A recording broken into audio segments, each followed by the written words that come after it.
4. 미친듯이 땀을 흘리면 알게 되는 것들. 조드 세나는 데스레이스 스파르탄 레이스 가로 열고 전 세계 14국에서 100만 명 이상이 참가하는 경주 가로 닫고 등을 만든 세계적인 모험 전문가다. 스파르탄 레이스는 총 6.4km를 걷고 뛰는 복합 장애물 마라톤이다. 1만 볼트가 흐르는 전선 통과하기, 진흙 구덩이 통과하기, 얼음이 가득 담긴 쓰레기통 통과하기, 불타오르는 석탄 점프하여 통과하기 등 전 세계에서 가장 터프한 스포츠로 명성이 자자하다. 스파르탄 레이스는 난이도에 따라 총 4단계로 구분되는데 스파르탄 레이스, 슈퍼 스파르탄, 스파르탄 비스트, 그리고 데스 레이스다. 가장 높은 난이도를 자랑하는 데스 레이스는 참가자 중 90% 이상이 완주를 포기한다. 이런 말도 안 되는 미친 레이스를 만든 조드 세나는 대체 어떤 인물인가? 그는 사람을 녹초로 만들기로 유명한 아이디 타로드 개 썰매 경주 코스 가로 열고 1600km 가로 닫고를 걸어서 완주했다. 또 배드워터 울트라 마라톤 가로 열고 49도가 넘는 날씨에 217km를 달리는 경기 가로 닫고 버먼트 100 가로 열고 100마일을 달리는 경기 가로 닫고 레이크 플래시드 아이언맨 가로 열고 수영 24마일, 사이클 112마일, 마라톤 26.2마일을 달리는 철인 경기 가로 닫고를 일주일 내에 모두 참가해 완주했다. 이 남자는 미치광이인 동시에 지략이 매우 뛰어난 사학가이기도 하다. 나는 서밋 시리즈 가로 열고 젊은 기업가와 혁신가, 아이디어 소유자들이 참가하는 비즈니스 네트워킹 행사 가로 닫고를 통해 그와 처음 만났다. 그는 자신을 만나러 버먼트에 오라고 계속 초대하고 있지만 나는 일말의 두려움 때문에 계속 거절하고 있다. 그가 정신 나간 일에 뛰어들기 시작한 이유. 그는 월스트리트에서 주식 증기인으로 일했다. 바꿔 말하면 고객의 주문을 제대로 이행하지 못했거나 고객들이 더 이상 거래하지 않겠다고 말하면 눈 깜짝할 사이에 3에서 4만 달러를 잇는 일이었다. 스트레스가 극심한 일이었다. 조드 세나는 지긋지긋한 월스트리트를 빠져나와 자기 삶의 중심으로 돌아가고 싶었다. 그러던 어느 날 그의 친구가 조에게 말했다. 잘못하면 죽을 수도 있긴 한데 알래스카에 아이디 타로드라는 코스가 있어. 기온이 영하 30도 이하로 내려가는 한겨울에 죽을 때까지 걷는 경기야. 어때? 지금 너에게 꼭 필요한 대회인 것 같은데? 조는 즉시 등록했다. 그에게 필요한 건 단순한 삶이었다. 물과 빵, 쉼터, 그리고 완전한 탈진과 완전한 회복이면 충분한 삶. 그는 아이디 타로드 썰매 코스를 미친 듯이 걸으며 자기 삶의 모든 미친 짓을 천천히 털어냈다. 데스 레이스의 기원. 점점 자신의 한계를 돌파하는 일에 깊은 흥미를 느낀 조는 새로운 삶을 얻은 기분이었다. 나아가 생각보다 많은 사람들이 극단적인 레이스를 즐긴다는 사실을 알게 되었다. 어느 날 그는 친구와 대화를 나누다가 문득 데스 레이스라는 경기를 만들면 사업적으로도 성공할 것 같은 느낌이 들었다. 죽음의 레이스? 그렇다.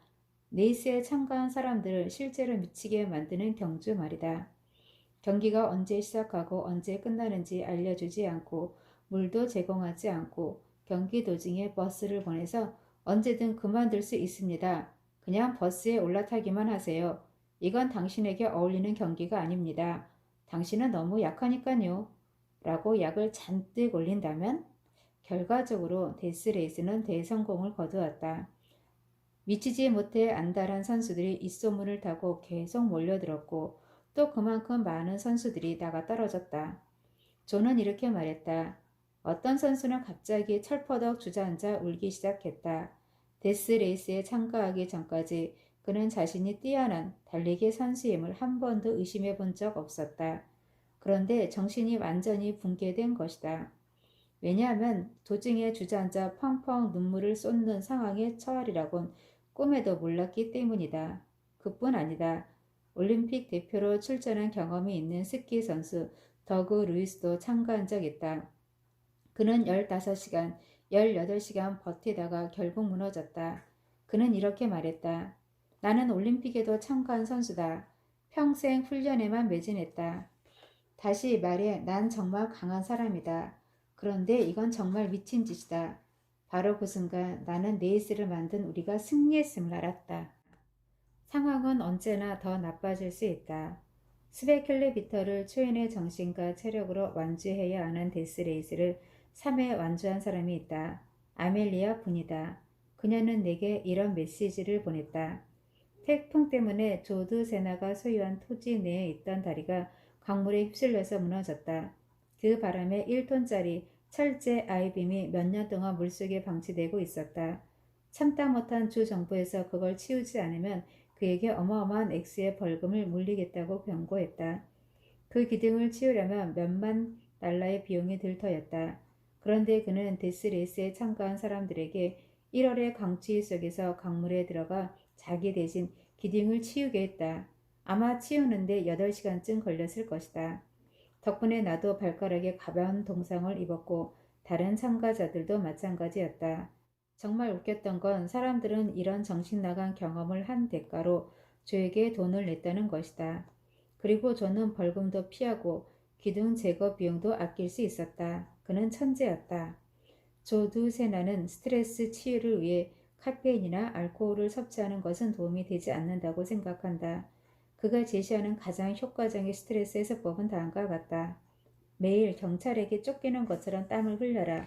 그것만이 우리 정신 속의 찌꺼기들을 밖으로 내보내는 유일한 배출구다. 우리는 어느 날 갑자기 사업이 망하거나 경제적으로 몰락하는 데는 극도의 경계와 준비를 한다. 하지만 정작 현실에서는 건강이 가장 먼저 무너진다. 언제나 지금보다 더 나빠질 수 있다는 사실을 기억하라. 지금 땀을 흘리지 않으면 언젠가는 진짜 데스레이스를 뛰게 될 것이다. 5. 추위는 엄청난 힘을 발휘한다. 빔 호프는 극한 추위를 잘 견딘다는 뜻의 아이스맨이라는 별명으로 더 유명한 네덜란드 모험가다. 그는 늘 스포츠 과학자들에게 달려가 자신이 이룬 업적들을 측정하고 검증해달라고 요구하면서 앞뒤 가리지 않고 덤벼드는 괴짜다. 몇 가지 예를 살펴보자. 2007년에 그는 반바지와 구두만 착용한 채 에베레스트 산의 죽음의 고도 가로 열고 해발 7,500m 가로 닫고를 지나 더 위까지 올라갔다. 2009년에 빔은 핀란드의 북극권 한계선 위쪽에서 마라톤 풀코스를 완주했는데 이때도 기온이 영하 20도에 육박하는데도 불구하고 반바지만 입고 달렸다. 빔은 얼음물 속에서 참고 버티기와 관련해 여러 개의 기록을 세웠는데 가장 오래 버틴 기록은 거의 2시간에 가깝다. 2011년에는 나미비아 사막에서 물 한 방울을 마시지 않고 마라톤 풀코스를 완주했다. 그는 또 험준한 고지를 달리면서도 고산병을 전혀 앓지 않는다. 찬물 샤워의 힘. 빔 호프를 비롯한 이 책의 많은 타이탄들은 추위를 신체 기능 향상을 위한 훌륭한 도구로 활용한다. 몸이 추위에 노출되면 면역 기능이 개선된다. 지방 손실이 늘어나며 기분이 극적으로 고조된다. 화가 빈센트 반 고흐는 자신의 귀를 자른 뒤에 들어간 정신병원에서 하루 2번씩 냉수욕을 하라는 처방을 받기도 했다. 빔 호프는 이렇게 말했다. 찬 공기에 노출되면 일상에서 내가 겪는 모든 문제가 차분히 가라앉는 느낌이다. 근사한 냉기에 나를 노출시키면 훌륭한 정화 능력이 발휘된다. 빔은 무서울 정도로 극단적인 냉기에 도전하지만 가로 열고 한 번은 얼음이 언 호수에서 수영을 하다가 망막이 언 적도 있었다. 가로 닫고 우리는 샤워를 할 때 냉수로 마무리하는 수준에서 시작할 수 있다. 샤워의 마지막 30에서 60초 정도를 완전히 찬물로만 하는 것이다. 나바칸트, 조시 웨이트킨, 그리고 내가 이 방법을 적극 활용하고 있다. 조시는 그의 어린 아들 잭에게도 찬물 샤워를 시킨다. 잭은 참을 수 없을 정도가 되면 너무 좋아 라고 말하도록 교육을 받았고 또래 아이들보다 훨씬 건강하다. 찬물 샤워는 특히 운동을 한 후에 효과적이다. 앞에서 설명한 온열요법과 함께 교대로 반복하면 금상첨화다. 추위에 신체를 노출하는 운동은 우리의 심폐 기능을 활성화한다. 나는 빈과 함께 찬물 샤워부터 시작해 차례차례 단계를 높여 추위에 몸을 노출시키는 훈련을 몇 달간 지속했다. 그러고 나자 40초밖에 참지 못했던 숨을 최대 4분 45초까지 늘릴 수 있었다. 경이로운 기록이다. 에베레스트 산을 오르고 싶다면, 히말라야 산맥 트레킹이 오랜 꿈이라면 먼저 찬물 샤워부터 시작하라. 마법의 식이요법. 나는 빙 같은 돌연변이는 남들과는 다른 독특한 식이요법을 갖고 있을 것이라 예상했다. 그래서 평소 저녁으로 뭘 먹느냐고 물었는데 돌아온 대답에 피식 웃고 말았다. 파스타를 좋아해요. 그리고 맥주도 두어 잔 반주로 마시죠. 이런 음식을 먹으면서 어떻게 그렇게 뛰어난 능력을 발휘하는 걸까?